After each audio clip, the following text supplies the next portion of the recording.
¿Te imaginas cómo debía ser viajar en los años 70 por África? Atravesar el continente enterito en una furgoneta que no era ni siquiera 4x4, sin apenas información, sin casi carreteras asfaltadas, sin teléfonos móviles ni tecnología que hoy nos parece imprescindible para llevar a cabo una aventura similar con comodidad y seguridad. Si quieres saber cómo era eso de viajar en los 70 por África, si tienes espíritu aventurero, este podcast estoy seguro de que te encantará.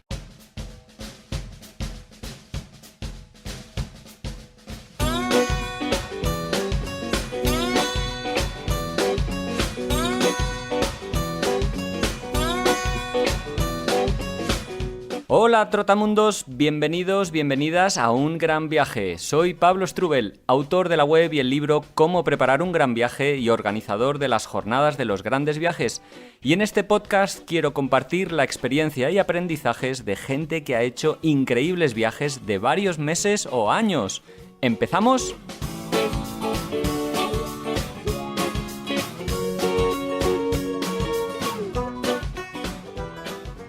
Hola, viajeros, viajeras, ¿qué tal? ¿Cómo estáis? Espero que muy bien, una semana más volvemos por aquí y estamos un poquito de celebración porque llegamos al podcast número 80, ni más ni menos.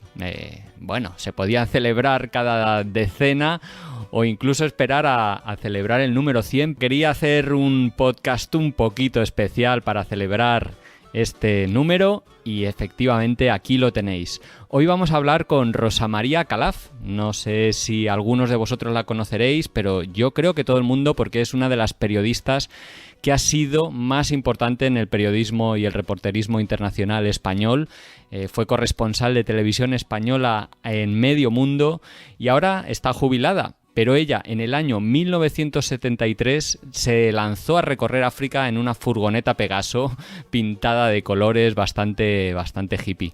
En aquella época tenía menos de 30 años y lo hizo acompañada de su compañero, José Antonio Rodríguez, a quien ya hemos entrevistado en este podcast, aunque bueno, fue por otro viaje porque él años después estuvo dando la vuelta al mundo con 70 años.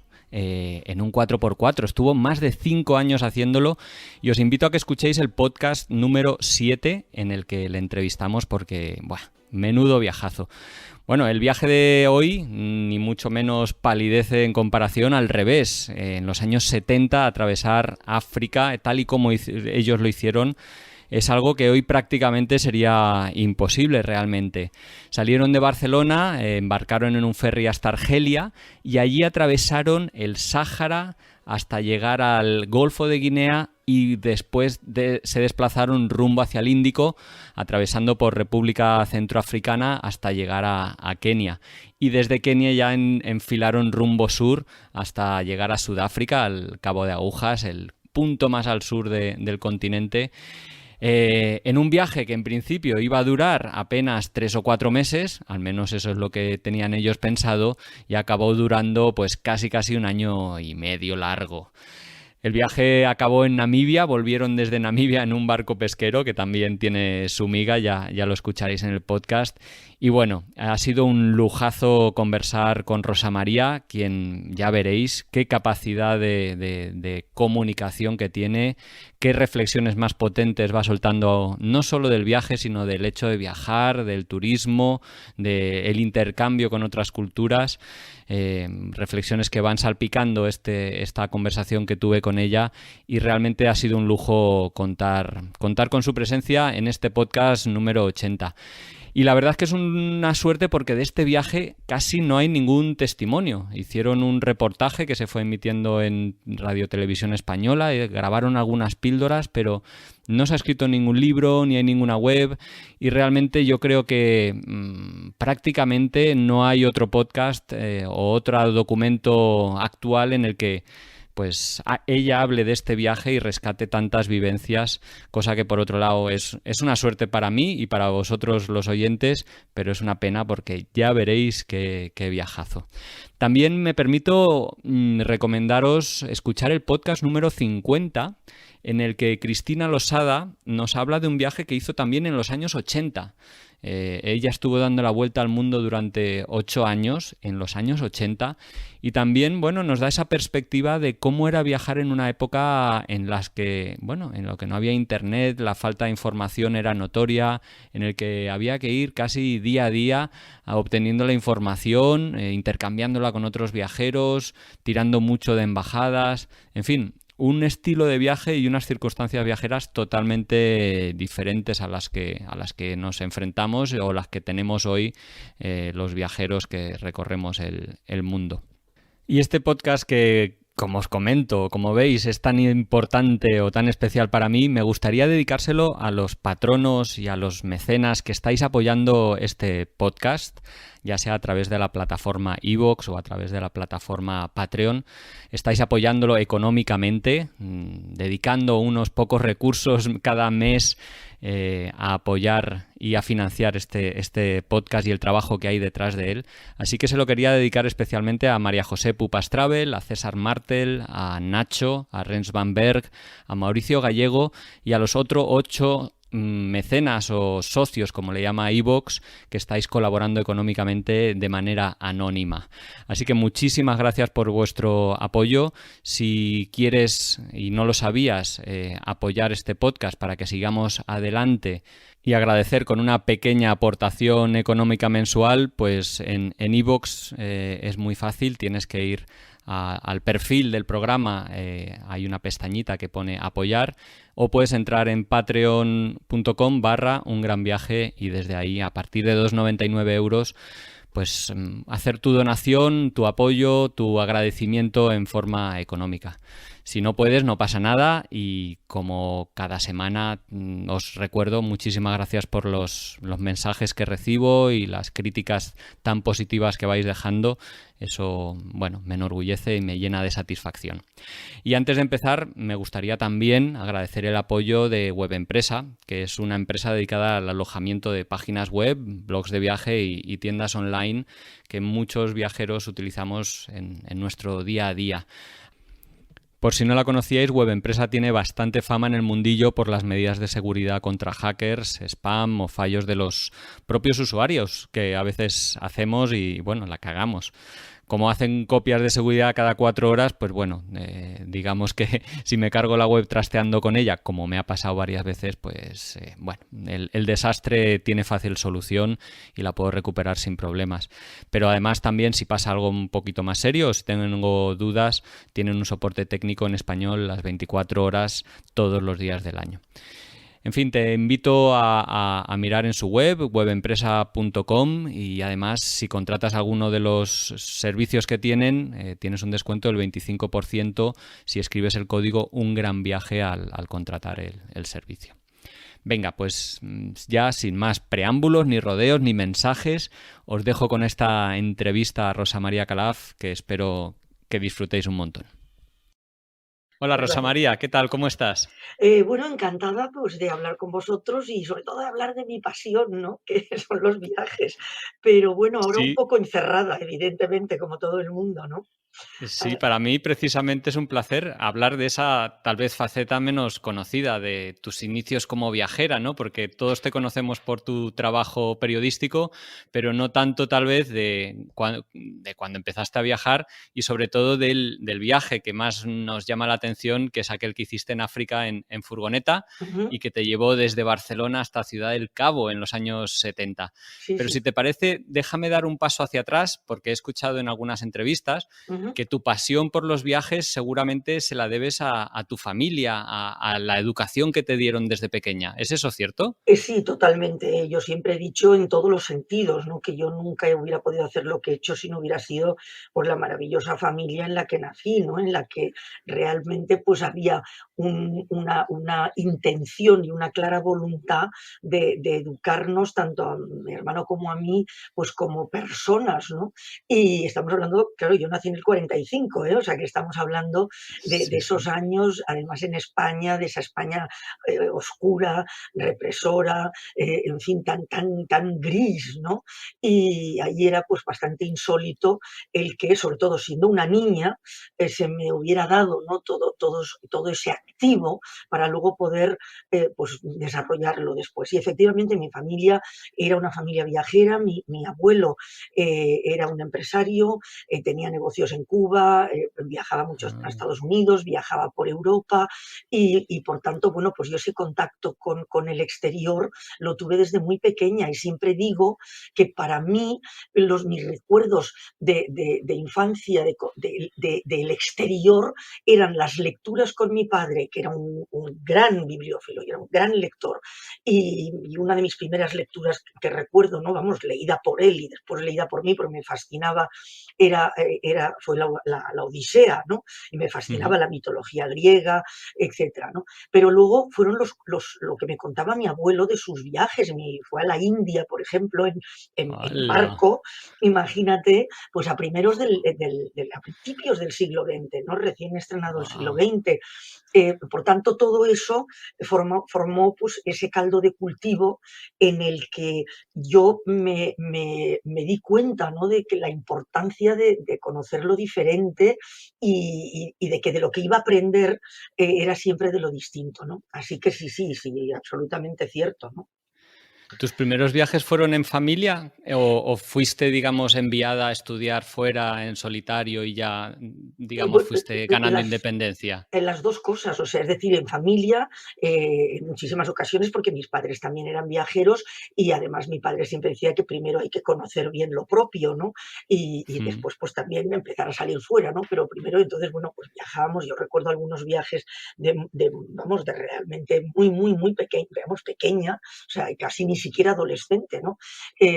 Pues, en fin, a Galicia y a Andalucía, etcétera, que claro, eran en aquellos momentos unos mundos muy distintos de mi sí. entorno de Barcelona, ¿no? O sea, era, pues, en fin, casi exótico, ¿no? Lamentablemente, ¿no? Porque en aquel, bueno, había, pues, en fin, unos componentes sociales tremendos, ¿no? Pero sí, y luego enseguida, pues, me empezaron a enviar a estudiar los veranos fuera, o sea, mi primera Mm, salida fue a Francia, a la Escuela Internacional de Vichy, otra cosa que les agradeceré siempre, ¿no? A mis padres fue que desde muy pequeña me metieron con idiomas, o sea, francés, inglés. Entonces, bueno, pues con 14 años me mandaron ya el primer verano a Francia y con sí. 17 pues a Estados Unidos, ¿no? A Vermont. Así que, bueno, pues todo eso es obvio que no, yo no tengo ningún mérito, que me cayó dado, fue una gran fortuna y bueno, quizá luego, porque tampoco hay que tener falsas modestias, ¿no? Y las mujeres tendemos a tener falsas modestias, pues es verdad que después seguí mucho las indicaciones familiares de que eso que tenía era un privilegio y que el que lo supiera aprovechar o no, ya era cosa mía, ¿no? Sí. Así que luego ya me empeñé en aprovecharlo. Sé que también hiciste o empezaste a viajar por Europa haciendo autostop, que supongo que en esa época era medio habitual. ¿Cómo era moverse haciendo dedo por Europa en los años 60? Pues Porque es era algo que hoy se ha fantástico. perdido totalmente. Totalmente, sí, sí. Realmente yo te diré que fíjate que ahora a veces lo pienso y yo creo que ahora no lo haría, ¿no? Porque efectivamente creo, no sé, porque no soy capaz de convencerme de que entonces era menos peligroso y ahora es más peligroso, ¿no? Mm, Realmente no lo sé, porque creo que ahora lo que tenemos es más información sobre lo que sucede y entonces teníamos menos información, ¿no? Pero la sí, sí. realidad es que también, y hay otra parte, que es también tu propia actitud de desconfianza, ¿no? Y yo creo que todo esto se retroalimenta, ¿no? Si tú vas a los lugares con miedo y sobre todo desconfiando de lo que tienes enfrente y con tu cabeza llena de estereotipos y de prejuicios, pues probablemente lo que te vas a encontrar es eso, ¿no? pero si no, pues realmente no eres capaz de aprovechar mucho más la realidad. Y efectivamente, ya digo, cuando estaba haciendo primero de Derecho, porque hice Derecho antes que Periodismo, y era el verano del 62 al 63. No, perdón, sí, no, del 63 al Ujú. 64 debió ser, porque Sí. yo empecé en el 62 y entonces fue el verano de primero. Y entonces ahí primero nos fuimos con varios compañeros a estudiar a la Universidad Libre de Bruselas, con una beca, y luego de ahí, pues algunos de nosotros, de varios países, y pues entre ellos un compañero mío, Andrés Francés, que lamentablemente ya ha muerto, un gran pintor, que Mm. después fue un gran pintor, y yo pues decidimos enrolarnos, ¿no?, con esos que se iban hacia el norte, y allá que nos fuimos y llegamos pues a 200 kilómetros del polo norte, vamos, no del polo norte, sino del gran norte sueco, ¿no? Y sí, o sea, estuvimos pues casi 2 meses dando vueltas por Europa en autostop. Era como más espontáneo, supongo, ¿no? Viajar entonces, porque como no había tanta información, supongo que todo era un poco más imprevisible lo que te podía pasar, dónde ibas a acabar. Hoy en día controlamos, bueno, podemos controlar dónde vamos a dormir, dónde vamos a comer. No sé cómo era Esa, entonces esa esto. es esa ahí has dado en el clavo, porque yo creo que esa es la clave además de los viajes, ¿no? Es decir, el adentrarte en lo que es ajeno, ¿no? En lo que por tanto es incierto para ti, ¿no? Es alejarte de lo conocido y de la certidumbre, ¿no? Y Mm. precisamente eso es lo apasionante de los viajes. Y efectivamente ahora se ha perdido mucho eso porque ya tienes pues una gran idea de lo que te vas a encontrar. Entonces, evidentemente no era así. Y es cierto también que el viajero era aceptado, y era permanentemente ayudado. Yo siempre digo que en ese viaje, no lo recuerdo con absoluto detalle las cifras, pero un 80% de los días dormíamos en la casa de la gente que nos recogía y nos invitaba. Ya. O sea, Mm. cosa que ahora sería totalmente imposible, ¿no? Sí, sí, sí. Acabamos, por ejemplo, recuerdo en un pueblo en Dinamarca, en el sur de Dinamarca, con una señora que era la maestra de la escuela y que entonces nos pidió si no nos importaba ir al día siguiente a su clase para contarles a sus alumnos, que eran adolescentes en aquel momento, pues cómo era España. O sea, Ostras, y sí, porque sí. sobre todo mi amigo, el pintor, era muy moreno, yo no tenía mucho las características que ellos imaginaban de un español, ¿no? Pero yo, él sí. Y entonces imagínate en esa aula de niños rubios, con ojos tremendamente azules, una tez pálida.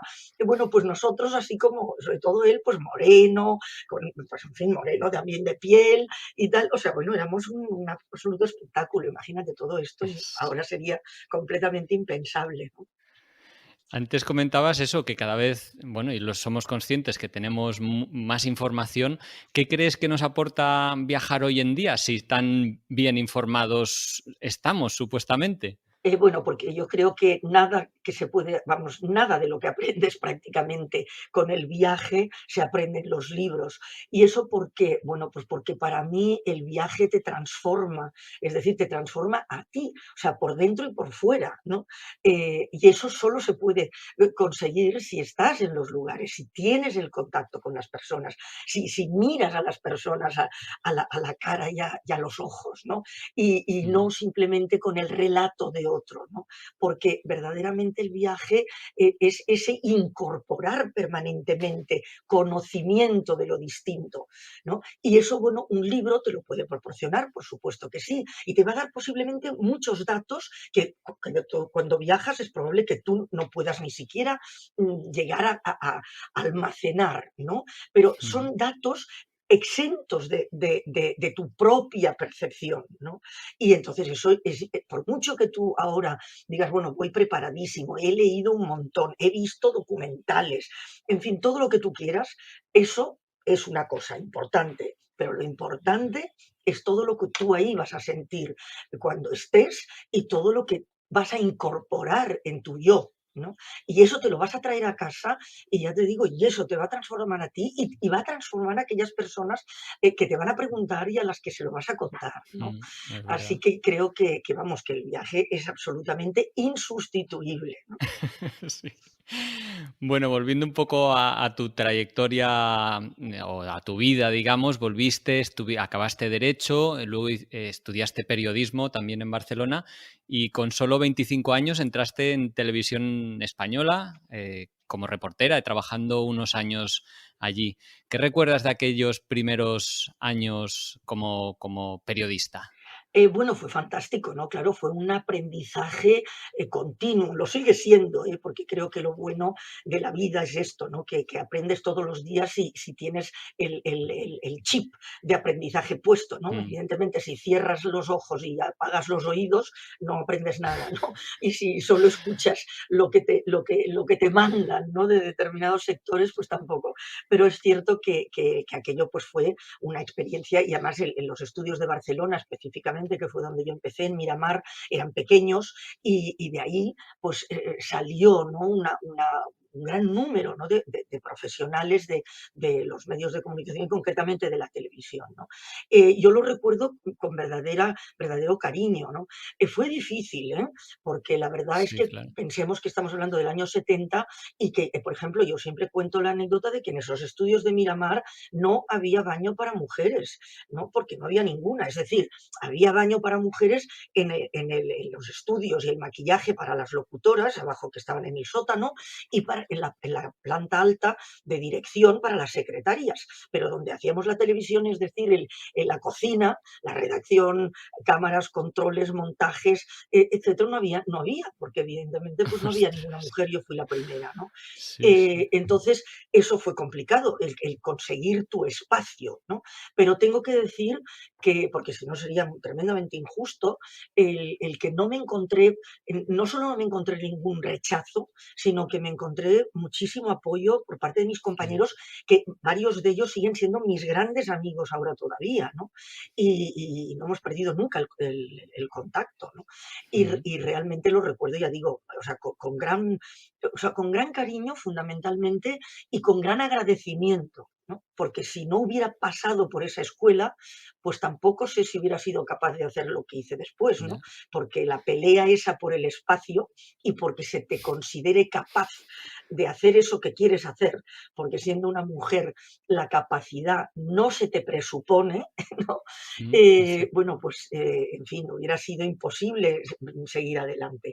Así que ahí y luego era muy divertido porque había mucha menos tensión de la que hay ahora, entonces estábamos juntos continuamente, ¿no? Es decir, salíamos, y eso también en Madrid al principio, cuando yo en el año 76 ya me fui a trabajar a Madrid para hacer internacional, que es lo que yo quería hacer y que en Barcelona no se hacía, lo Mm. mismo, terminábamos de trabajar en informe semanal y nos íbamos a jugar a bolos y después montábamos una cena en casa de no sé quién y luego nos íbamos, es decir, había un espíritu de equipo, o sea, y de camaradería, de compañerismo, que todo esto lamentablemente se ha perdido mucho.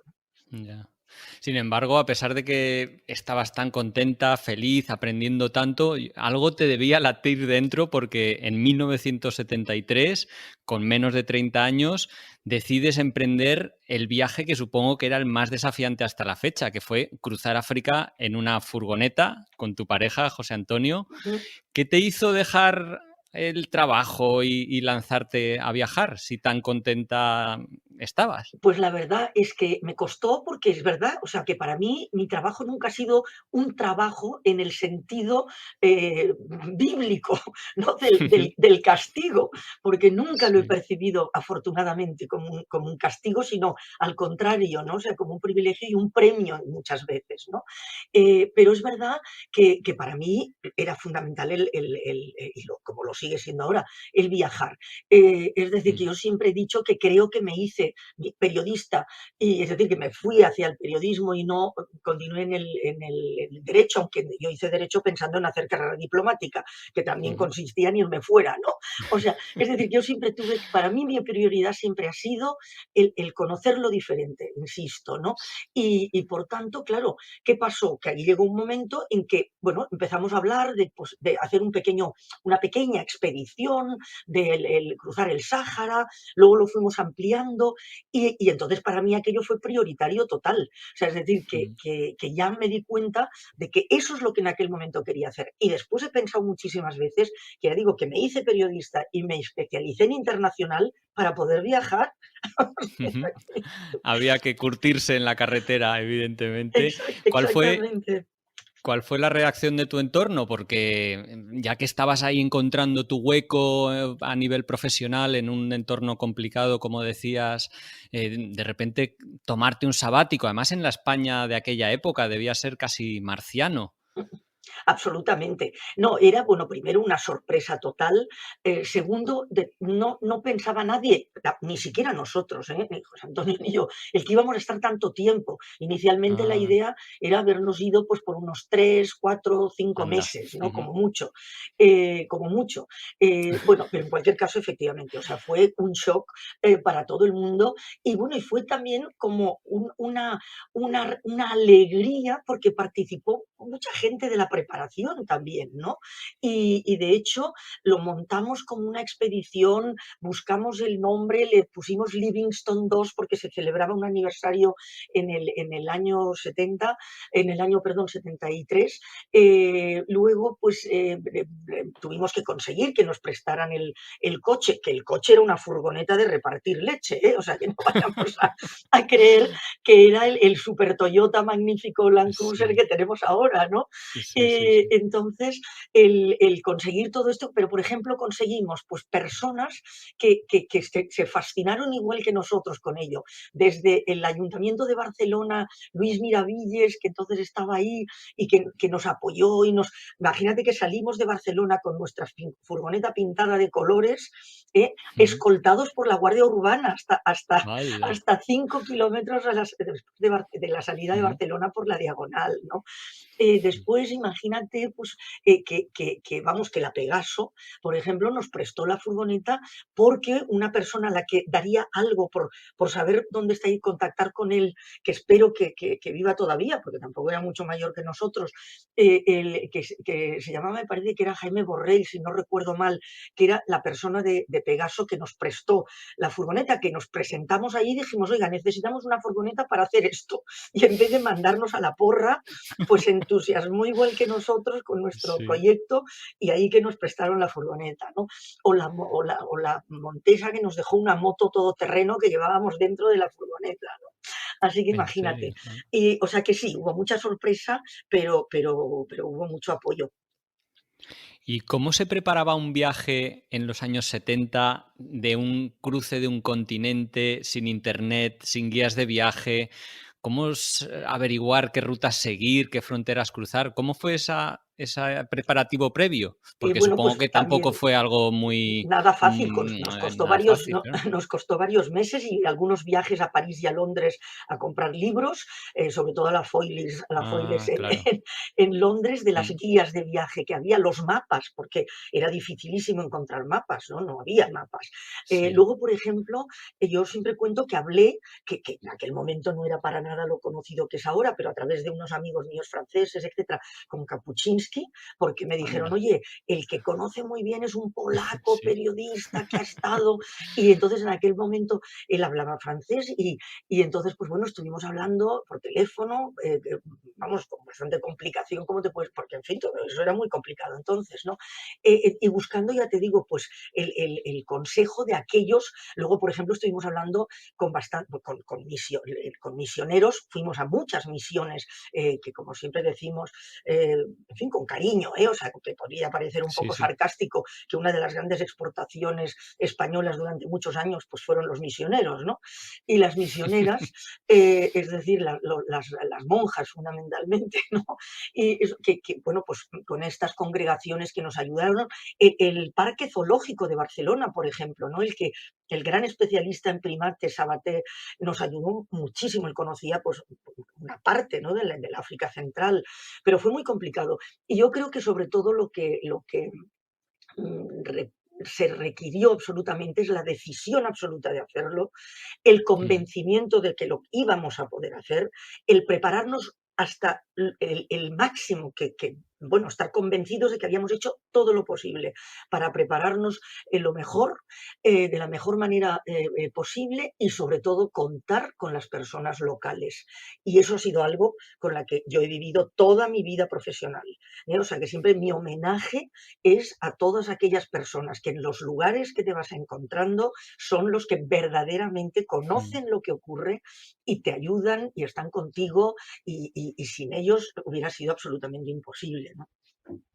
¿Y cómo surgió la idea de cruzar África? ¿Por qué África, que seguramente en aquella época debía ser uno, bueno, iba a decir uno de los continentes más complicados, pero para Era viajar, pero no necesariamente. No necesariamente, es decir, era complicado, pensemos que estaban los países llevaban un poquito tiempo saliendo a la Sí, a la independencia, ¿no?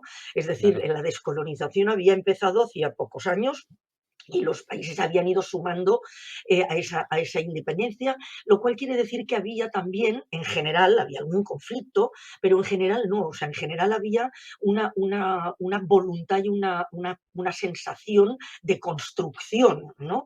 De avance, de progreso, de control del propio futuro, o sea, de sociedades tremendamente vitalistas, ¿no? Y que Mm, habían conseguido, pues, en fin, un logro importante, ¿no? Muchos con violencia, pero que en aquel momento pues estaban muy empeñados, ¿no? en construir un futuro mejor para sus gentes, ¿no? Entonces eso también propiciaba el que la recepción era probablemente mejor. Luego, de todas maneras, llegábamos a lugares en donde habían visto pocos blancos, realmente, ya. y algunos de los que habían visto, pues el recuerdo que tenían era más bien malo, ¿no? Es decir, que no era nada positivo, o sea, que algunas zonas fueron bastante difíciles. Pero, sin embargo, es algo que a mí me duele y me apena muchísimo, es que aquel viaje que nosotros pudimos hacer en los años 73 y 74, ahora sería completamente imposible, por Sí, razones de claro. seguridad. Mm. Es decir, en aquel momento, ya te digo, lo que te encontrabas era esa enorme hospitalidad africana, sin ningún tipo, ¿no? de filtro ni de nada más, y en cambio ahora sería absolutamente, ya digo, impensable realizar esto cuando nos llenamos la boca de la globalización y de que el mundo está al alcance de todos, bueno, pues cada vez está al alcance de menos y menos lugares, ¿no? Rosa María, me has enviado una foto que la colgaré en el blog, que es estupenda. Se ve la furgoneta pintada por la Escuela Massana, de hecho, ¿no? Exactamente. Así muy hippie, muy Ujú. colorida, muy bonita. Ahí hay un mapa dibujado y me doy cuenta que es que no hemos comentado cuál fue a grandes rasgos la ruta cuando has dicho ahora que este viaje sería imposible hoy en día.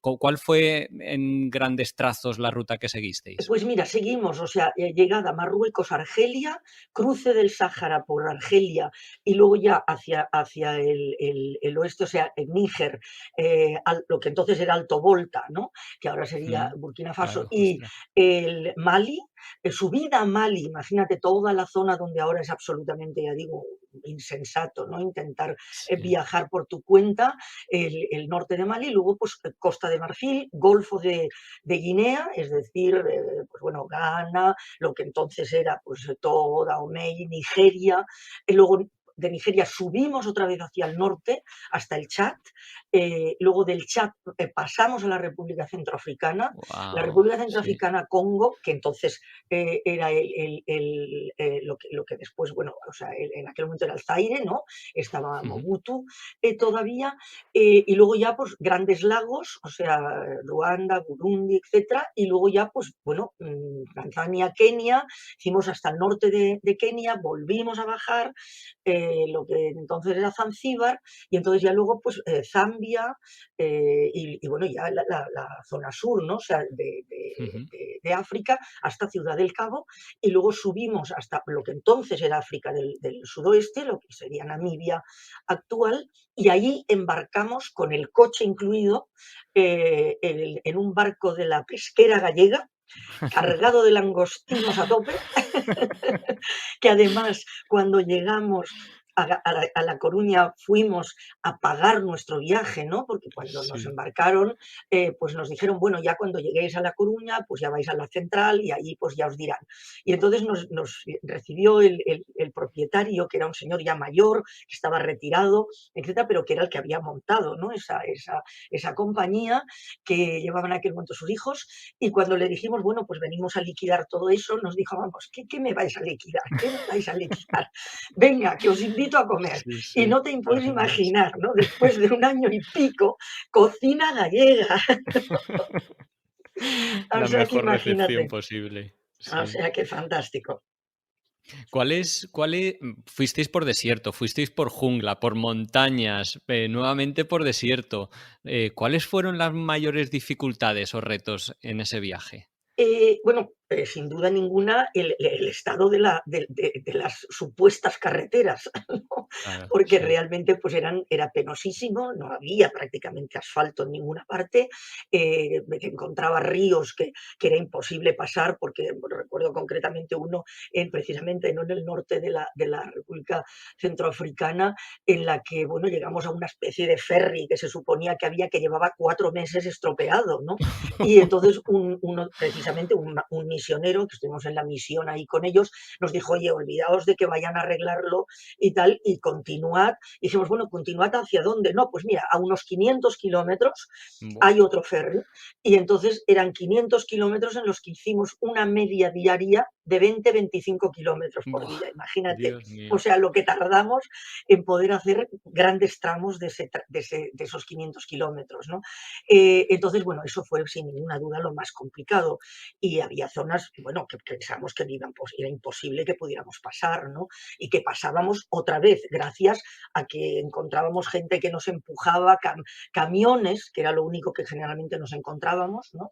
Que nos Claro. Mm. ayudaban, porque, en fin, si no hubiera sido imposible. Y luego ya en cuanto a, digamos, bueno, las zonas, digamos, más difíciles en cuanto a lo que ahora podríamos entender por inseguridad, pero que es una inseguridad, ya digo, que comparada con la actual, pues es completamente absurda porque es una nimiedad, pues fue sin duda la zona esta, la zona del centro de África, ¿no? Mm. La zona del Zaire, de Ruanda, que ya había sufrido pues masacres muy recientes en aquel momento, en Burundi y esto, Uganda, bueno, pues que estaba Idi Amin ahí, República Centroafricana, cuando cruzamos estaba también el dictador Bokassa, Mm. en fin, hubo momentos complicados en ese sentido, ¿no? Pero vamos, yo creo que lo peor fue la carretera, ya te digo, y el Ya. encontrar el camino, porque es que había momentos en que decías, bueno, ¿y por dónde pasamos? Y tenías que tirar de machete y empezar a quitar ramas y cosas que había en medio, porque tenías a lo mejor 20 metros que había caído un árbol y bueno, pues o lo quitabas o no pasabas, ¿no? Y supongo que ibais intentando en la medida de lo posible en autosuficiencia. Dormiríais en la furgoneta, llevabais la comida para cocinar vosotros, porque supongo que a nivel logístico debía ser muy complicado todo Sí, el sí, tema de los vamos, suministros. totalmente, ¿no? Porque lo único primero que había muchísimos tramos en los que no había nada. O sea, pensemos que la población africana o sea, es un continente muy despoblado y en aquel momento todavía más, ¿no? Entonces había tramos enormes en los que, evidentemente, tal vez en kilómetros, como decimos, te digo, pues no es tanto, pero dices, bueno, 500 kilómetros, bueno, es que total, 500 kilómetros, ¿qué es? Claro, ¿qué es hoy? Con un coche de Claro. hoy, pero 500 kilómetros, ya digo, de una pista tremenda en mitad de la selva, pues es evidente que tardas muchísimo y ahí no hay nadie. O sea, entonces te tienes que valer. Y sí, sí, llevábamos comida, llevábamos agua en cantidad suficiente, llevábamos unos bidones, ¿no? En la vaca y llevábamos bueno, una cantidad de agua como para prácticamente 15 días sin Ya. problema, ¿no? Jo. Para beber los dos y con pastillas potabilizadoras, en fin, todo eso. Y luego, pues bueno, íbamos comprando en los pequeños lugares que pasábamos lo que había local, ¿no? O sea, es decir, frutas, sobre todo, así engordé yo, que me puse gordísima, y porque me chifla la fruta, y entonces me pasaba el santo día zampando, zampando fruta, Mangos y y sí, papayas y de todo, sí. bueno, y luego, pues evidentemente las en fin, los tubérculos, fuera, lo que hubiera en esa zona, pues lo local, y lo cocinábamos nosotros, o en los sitios que había, pues las pequeñas cocinas esas de calle, ¿no? Que todo mini pueblo africano tenía, pues comíamos ahí. Supongo que también debía ser muy complicado comunicaros en general. Antes has mencionado que yo no sabía que hacíais comunicaciones con la radio para hacer algún reportaje o algo. ¿Cómo os apañabais? Ya, bueno, no, con la radio nunca hicimos nada desde allí, o sea, es decir, lo Ah, grabábamos y lo vale, enviábamos. vale, Y después, sobre todo, hicimos después, cuando volvimos, ¿no? Pero vale, vale. lo poco que fue saliendo durante el trayecto lo enviábamos por la embajada, generalmente, ¿no? O sea, por la Sí. valija. Pero era grabado y era editado y tal. Llevábamos un magnetoscopio, o sea, lo que ahora sería un magnetofón, que nos había prestado Radio Nacional, que era con manivela. Porque claro, para que no tener problemas de baterías, de tener que Sí, conectar, sí, porque no sí. había luz, evidentemente, en los sitios donde íbamos, ¿no? En la mayor parte de ellos.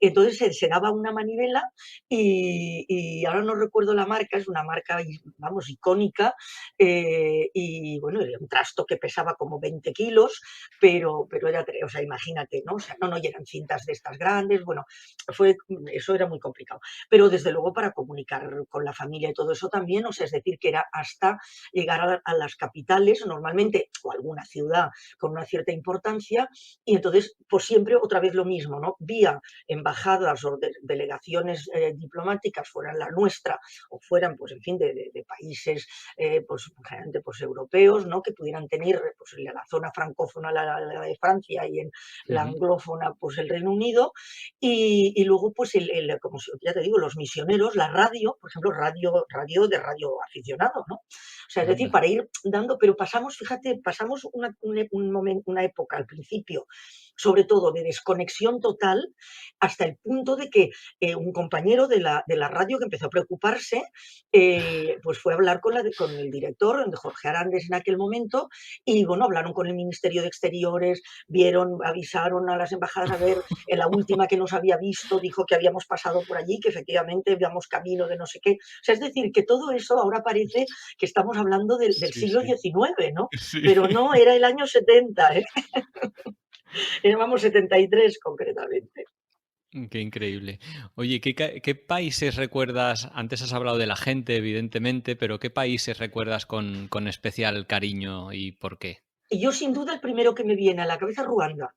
O sea, Mm, en Ruanda nos sentimos tan bien acogidos. También es verdad que había ahí un núcleo de misioneras, ¿no? De monjas españolas magníficas. Había un par de médicas, mujeres, ¿no? ujú. Que estaban ahí, que trabajaban, que una de ellas era la que se ocupaba precisamente de Diane Fossey, la que posiblemente muchos, pues, que les interesen Sí, los sí, animales sí. recuerden del tema de los gorilas y todo eso, ¿no? Mm, Entonces, bueno, pues digamos que hubo unas personas que era como, vamos, que no nos queríamos ir de ahí. De hecho, estuvimos, yo creo que casi un mes, ¿eh? En Ruanda, porque además aprovechamos a desmontar todo el coche, había el taller mecánico que tenían ellas, entonces había un mecánico que era catalán y que nos ayudó mucho también, pues en fin, a todo el tema mecánico. ujú. Entonces eso lo recuerdo con mucho cariño, además la gente, ya no solo ese entorno, digamos, vamos, fácil para nosotros, puesto que compartíamos nacionalidad y cultura, ¿no? Sino que el contacto de ellos con la gente, con los ruandeses era tan maravilloso y tan fluido que el ir con ellos te abría todas las puertas, ¿no? Ya. Y entonces tuvimos, ya digo, o sea, unas experiencias magníficas con la gente local, ¿no?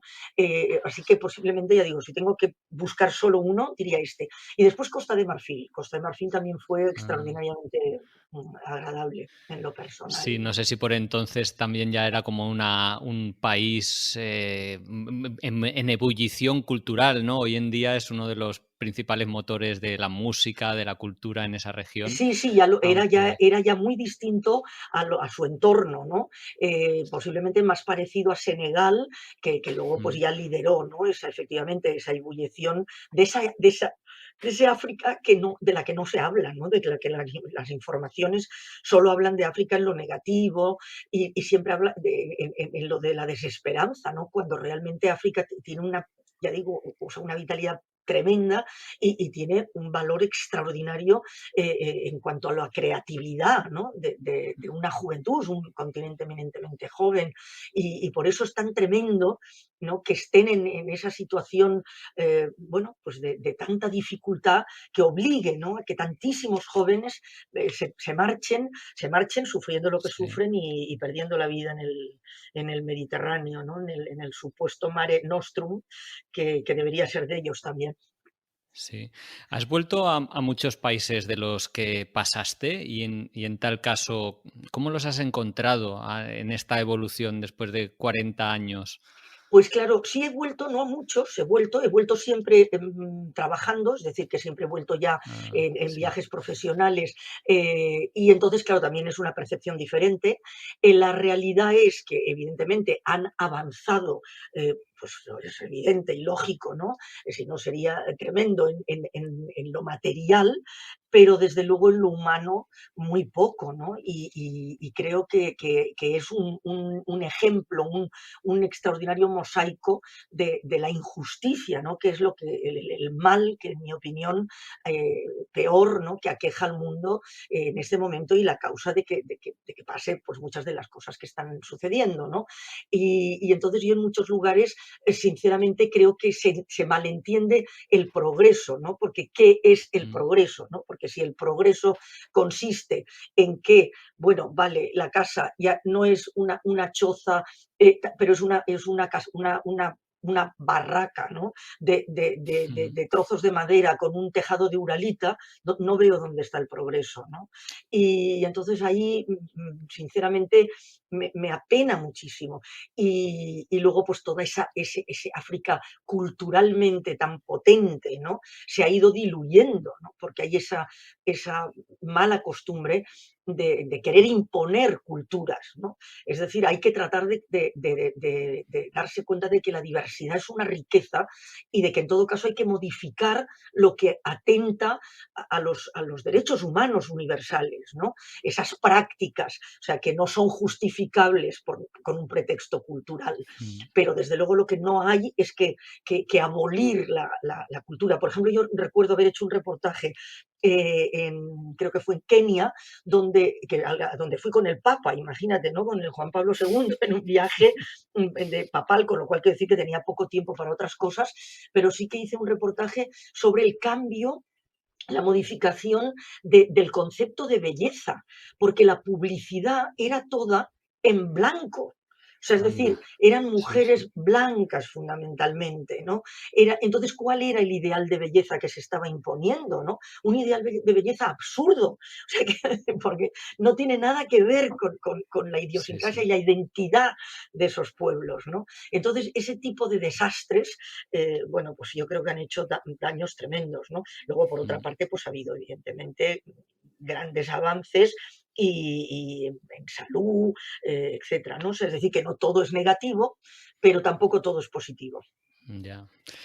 Al principio nos contabas que la expedición la habíais titulado Livingstone 2, un Ujú. poco en honor, bueno, en honor a David Livingstone, el explorador, que, bueno, no sé si pasasteis por el lago Tanganica, allí donde Livingstone se encontró con Stanley a rendir homenaje Sí, sí, al nombre de vuestra sí, expedición. pasamos, pero por donde pasamos para rendir realmente el homenaje, porque llevábamos incluso una placa, o sea, Anda. y que José Antonio, mi compañero, que volvió años después, la placa seguía ahí, fue Mm, en Chitambo, que fue donde fue enterrado, se supone, el corazón de Livingstone, o sea, donde murió Livingstone. O sea, es decir, que es un poblado, vamos, es un trozo de selva, o sea, mm, relativamente, bueno, en la zona, en fin, hablar cerca es un poco absurdo en África, ¿no? Pero bueno, para que sí. nos entendamos, por las cataratas Victoria, etcétera, bueno, pues ahí hay un pequeño enclave, ya digo, que se llama Chitambo, que ahora, pues ya digo, cuando José Antonio fue hace unos años, era, en fin, por supuesto, nada que ver, ya había crecido, etcétera, pero seguía estando ahí el monumento y estaba nuestra placa, o sea, que era la Anda. placa con el escudo del Ayuntamiento de Barcelona y era pues el homenaje de la expedición Livingstone 2, que tenemos fotografías fotografías de nosotros ahí con el cemento y nuestra mezcla y nuestra paleta, colocando ahí la placa en el monumento de Livingstone, ¿no? Sí, sí, sí, esos son esos recuerdos absolutamente entrañables, ¿no? Yo no sé qué debisteis sentir al llegar a Sudáfrica, a Ciudad del Cabo, a la punta casi casi más austral del continente y sentir, no sé, en cierta manera que el viaje se estaba acabando y no sé si fue satisfactorio o triste por la finalización. ¿Qué os sentisteis Pues llegando la allí? verdad es que ahí, fíjate, es una buena pregunta porque me la he planteado muchas veces, porque fue una mezcla, efectivamente, ¿no? Una mezcla de sensaciones. Evidentemente, la primera impresión cuando ya entramos, hubo dos cosas, bueno, pues una, que en fin, que es terrible, pero nosotros evidentemente procedemos de un mundo consumista, ¿no? Y de pronto te encuentras con esa sensación de aquí puedo comprar todo, o sea, Sí, o sea, lo que claro. quiera lo tengo. Pues confieso que efectivamente y la sensación, por eso, de carreteras estupendas, de que ya la Sí, sí. dificultad logística, ¿no? La dificultad física, ¿no? De conseguir agua para beber, ¿no? Ese tipo de cuestiones, pues ya se acabó. Entonces, está claro que ahí revives. Otra cuestión positiva fue que, curiosamente, claro, entonces, ya digo, no era como ahora que después ha habido, supongo que muchas expediciones más, cuando empezamos a entrar en Sudáfrica nos empezamos a encontrar con que los coches, la gente nos tocaba la bocina y nos saludaba. O sea, porque Anda. claro, veían Sí, sí. en la puerta el itinerario y obviamente veían que estábamos en Ciudad del Cabo, ¿eh? Me refiero a eso ya, en Ciudad del Cabo, pues ya veían que estábamos ahí, que ya más abajo no íbamos a poder ir, ¿no? Así Sí. que habíamos llegado al final. Y entonces era bocina, bocina, saludos, cuando parábamos pues, para lo que fuera, se te acercaban, ¿de dónde venís? ¿Qué tal? Es decir, que fue como muy exultante, ¿no? Era como de una enorme alegría, además de, bueno, hemos hecho lo que queríamos hacer, ¿no? Pero por Mm. otra parte, pues inmediatamente te venía la segunda parte, y era de, bueno, hemos hecho lo que veníamos a hacer, ¿y ahora qué? Ahora nos volvemos, ¿no? Y se acabó. Nos quedó un poquito la subida por Namibia, porque fueron también Mm. varios kilómetros, ¿no? Hasta el delta del Okavango y todo esto, pero bueno, pues en fin, ahí ya te empiezas a entristecer, ¿no? Pero bueno, luego siempre, nosotros siempre hemos sido muy positivos y yo siempre, las cosas, siempre digo, yo no soy nostálgica en absoluto. Ahora te agradezco infinitamente porque hacía años que no recordaba así con detalles cosas que ahora te estoy contando que hacía miles de años en Mm. las que ni siquiera había pensado en ellas, ¿no? Entonces, bueno, pues eso ya está ahí a beneficio de inventario y es bueno pues por todo lo que aprendí, lo que me enseñó y el la satisfacción del haberlo hecho, ¿no? Pero ya Mm. enseguida que termino algo, y eso sigo siendo igual, me interesa lo que estoy Sí, por hacer y lo que tengo ya entre manos, ¿no? Así sí. que uno, bueno, un poquito de todo. ¿En qué se puede decir que ese viaje te cambió o en qué le cambió a Rosa María, bueno, toda esa experiencia tan potente? Muchísimo, muchísimo, porque, pensemos todo esto que venimos contando, que lo estamos sintetizando, pues, en un tiempo, corto, ¿no? Pero imagínate todas las novedades que vas incorporando, ¿no? Los aprendizajes otra vez, ¿no? Entonces, para mí lo importante fue que, te descubres, o sea, recursos, ¿no? Registros que ni siquiera sabías que tenías, ¿no? Es decir, Mm. que el viaje, ya te digo, lo que te hace es aprender mucho de ti misma. Es verdad que aprendes de lo que tienes enfrente y de los demás, fundamentalmente, y eso es valiosísimo, ¿no? Pero es valiosísimo también lo que aprendes sobre ti misma, porque aprendes tus límites, ¿no? Hasta dónde eres capaz, ¿no? De llegar, te empapas, ¿no? De una manera tan profunda y entonces tú eres consciente de hasta qué punto eres capaz, ¿no? De absorber todo eso que te rodea y hasta qué punto eres capaz de sacudirte, ¿no? Los prejuicios, en fin, todas estas ideas preconcebidas, ¿no? Todos esos estereotipos, hasta dónde eres capaz de borrar los estereotipos. Entonces, para mí, sinceramente, eso fue un tiempo de plenitud absoluta, como lo son casi todos mis viajes, ¿eh? Sí. y porque sientes y sentía en aquel momento que me estaba nutriendo de lo real, ¿no? Y eso, vamos, creo que fue un antes y un después. Y mi manera, además de enfocar la vida, el trabajo, viene absolutamente de ahí, ¿no? Yo cuento siempre una anécdota de que nos pasó al principio del viaje en el Sáhara, bueno, pues íbamos por la pista y encontramos un camión que estaba ahí parado, así un poco inclinado, y había pues un señor, supusimos que era el conductor o el ayudante del conductor, así debajo, con la sombra del camión, ahí haciéndose un té, paramos para ver si necesitaba algo, qué había pasado, bueno, estuvimos con él, y entonces nos contó que se les había estropeado una rueda, etcétera, y que su compañero se había marchado a buscar una rueda de recambio Mm. y estaba ahí tan tranquilo, ¿no? Y me nos dijo, no, no necesito nada porque pasaron hace 2 días y ya me dejaron agua, bueno, si me pueden dejar algo más de agua, y se me pueden, bueno, dejamos unas latas, pero bueno, no, él estaba ahí tranquilo y tal. Y entonces le dije, dice, no, es que se ha ido, y entonces le dije, digo, ¿y cuánto tiempo cree que va a tardar en volver? Y me dijo, bueno, pues la verdad, no sé, pero en fin, la última vez que nos pasó, pues tardó unos 3 meses. ¡Uy, va! Claro, entonces tú te das cuenta, ¿no?, de cómo el tiempo es relativo, ¿no? Y cuando logras incorporar eso, dejas de ponerte nerviosa por aquello que no puedes controlar, ¿no? Y eso Sí. profesionalmente y personalmente en la vida me ha venido muy bien. Sí, un gran aprendizaje, sin duda. Que a la vuelta ya volvisteis a Barcelona. Supongo que Jaime Borrell alucinaría de que trajerais de vuelta la furgoneta Pegaso, aunque supongo que bastante rodada después de tantos kilómetros que hicisteis por África. Pero Em, aguantó. sí, sí, sí, increíble, la verdad. Porque Pero era, no era ni 4x4, ¿o sí? no, qué va, ¿qué dices? O sea, para nada, no, no, lo único que nos hicieron fue, bueno, reforzar un poco las suspensiones, pero aún así, un buen día oímos, estábamos precisamente en Alto Volta, oímos crack detrás y un movimiento así, el coche, pla, pla, pla, pla, como de tambaleo. Sí. Paramos y la ballesta había salido por el suelo del coche, por la Ostras. carrocería, ¿no? Llegamos como pudimos hasta una zona, una especie de pueblo que había ahí una especie de taller, pero imagínate qué especie de taller sería, que nos tuvieron que hacer realmente de forja una ballesta nueva, fundiendo la antigua con más metal que tenían por allí y hacer una cosa parecida a esa ballesta y ponerle un parche con remaches al suelo de la furgoneta, ¿no? O Jolín. sea que Bueno.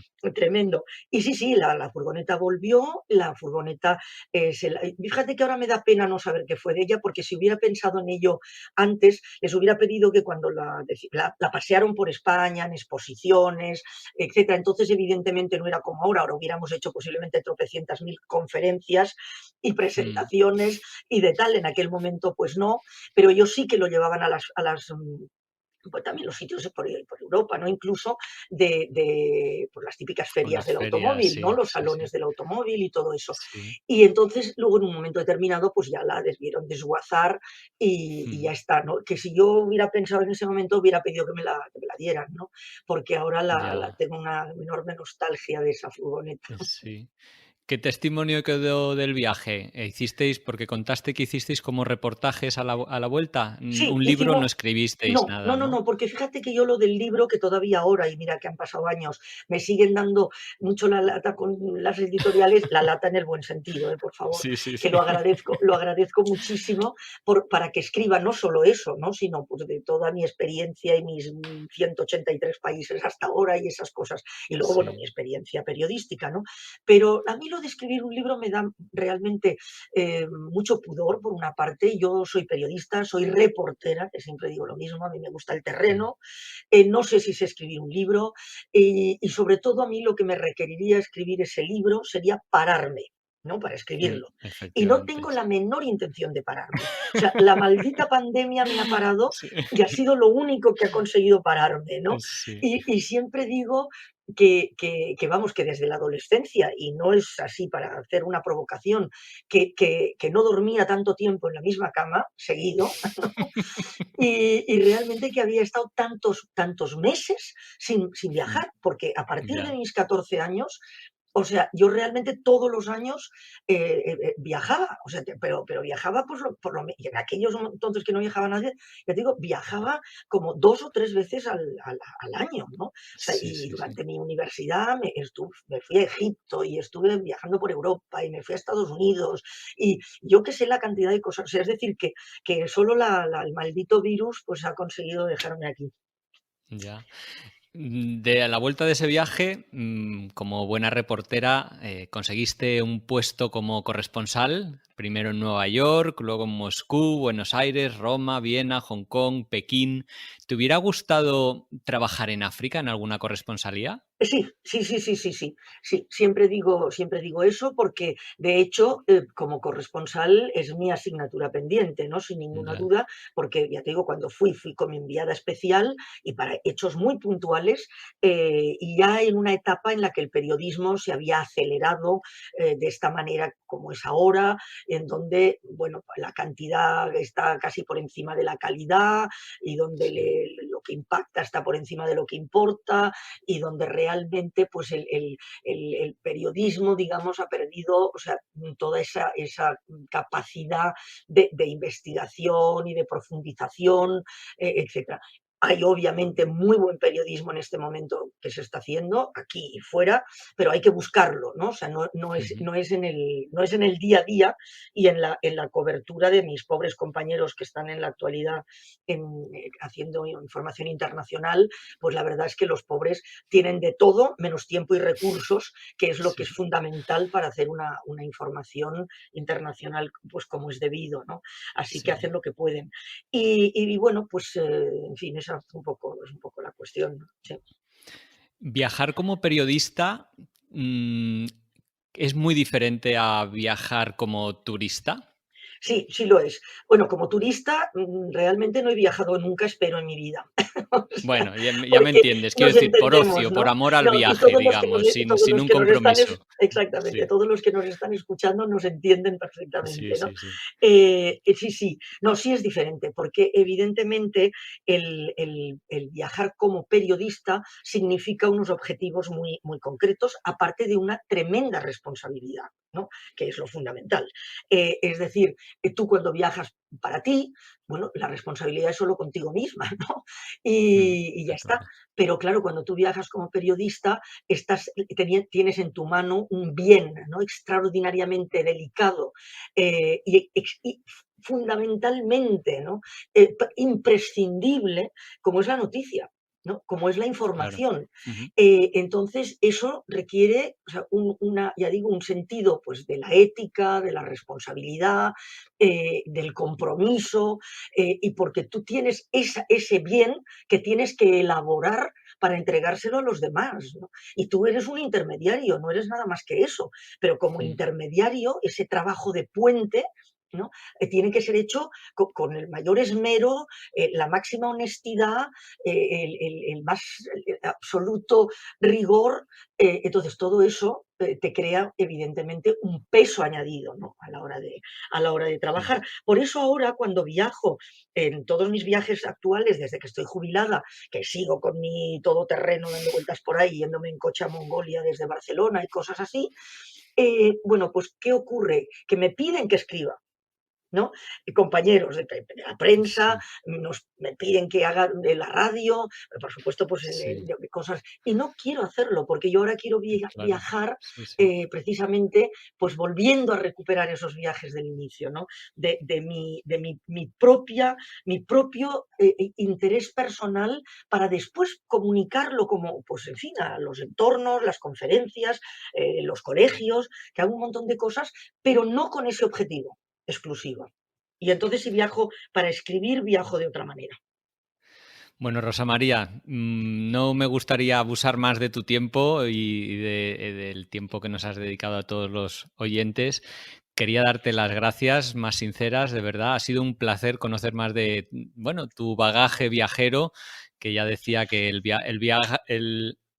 uy, que ya decía que todos conocemos tu faceta como periodista, pero bueno, descubrir un poco tus orígenes viajeros ha sido un placer. ¿Qué planes viajeros tienes? Y ya esta es mi última pregunta para cuando podamos salir a la carretera nuevamente. Bueno, fíjate, primero, lo primero que creo que va a ser lo primero que vamos a poder hacer, aunque todavía no nos han vacunado, pese que ya deberíamos estar por edad, pero bueno, Sí. tenemos ya todo listo para hacer varias cosas por España, ¿no? Que va a ser Mm, lo primero.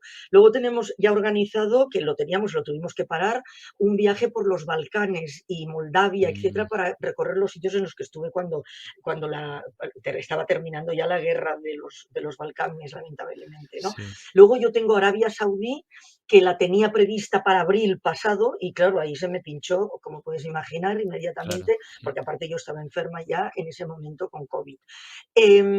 Estos son ya, porque ya los teníamos preparados, están ahí.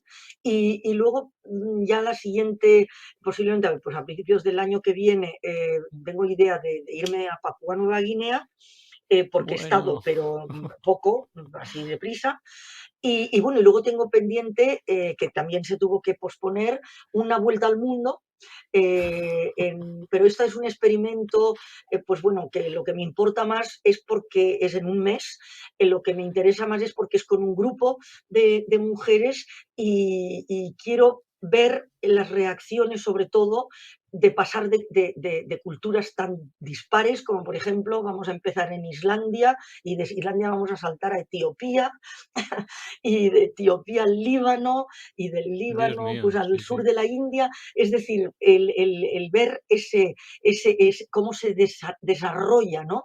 Esa transformación, ¿no? Cuando te enfrentas a esos cambios a horas de avión, ¿no? Ujú. Precisamente un poco en la idea de eso que hablabas tú antes, del turista, el viajero, ¿no? Y de lo que te provoca el viaje y la transformación, jugando además con los tiempos, ¿no? Porque no es lo mismo hacer una expedición o eso, pues en un año y pico, como hice yo la de África, a hacerlo pues en 3 semanas, ¿no? Claro. Bueno, Rosa María, a ver si pasa todo esto rápido y podemos liarnos la manta a la cabeza, que veo que tienes una cantidad de planes. Es lo que pasa cuando se está quieto, que da para tramar muchos planes Para tramar y- muchos. Sí. Sí, sí, sí. No, y es terrible porque tengo la sensación tremenda, claro, de estar perdiendo el tiempo, cosa que Sí. nunca me ha pasado en la vida, ¿eh? O sea, nunca he tenido sensación de perder el tiempo. De Sí, gastarlo sí, pero sí, de sí. perderlo no. Y ahora tengo la sensación de haber perdido más de un año, ¿no? Así que estoy un poco Bueno, enfadada. en fin. Esto pasa en breve, esperemos. Pues Muchísimas gracias, Rosa esperemos. A María, por vosotros tu un abrazo tiempo. enorme. Hasta pronto.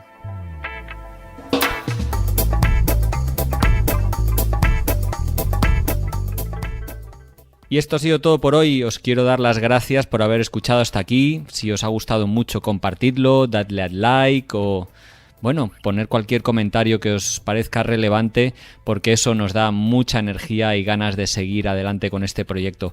Un saludo a todos los oyentes de Radio Viajera, iVoox, iTunes, Spotify o allí donde nos estés escuchando y hasta la semana que viene.